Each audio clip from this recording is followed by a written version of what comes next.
banore e shtëpisë më të famshme në Shqipëri, Greta Kazazi, ka qenë së fundmi e ftuar në një emision. Ajo ka folur për projektet e saj televizive pas daljes dhe nëse fejesa ose martesa me vëllain e Selin do të jetë në plan. Por jo vetëm kaq, pasi në një moment kur po fliste me vjerrën e saj, Elona Duro e mori atë në telefon.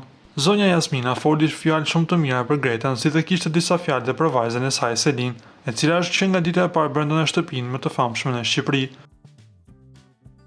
Greta është dashuri, ëmbëlsira e shtëpisë tonë, tamam si një kukull. Fjala vjerë është fjala më e shëmtuar që mund të ekzistojë.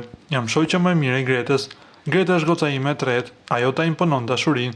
Greta tërboi gjithë shqiptarët, jo ne që jemi 5 veta në familje. Marrëdhënia e Gretës me Selin, siç është dhe formati një eksperiment social.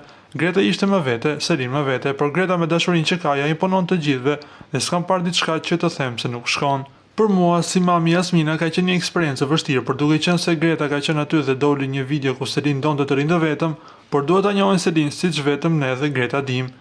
Spektaklin le ta fitoj më i miri. Kam qenë dhe do të vdes krenare për Selin. Kam dhe emocione, por Selin është Selin dhe Queen. Kam simpati dhe për Stenaldën. Është një djalë super i formuar, por edhe shëndritje është në top, tha mami Jasmina në një lidhje telefonike për herë të parë. Para se të ndiqni lajmin, ju lutem klikoni tek butoni subscribe për të marrë të rejat më të fundit nga showbizi shqiptar. Faleminderit.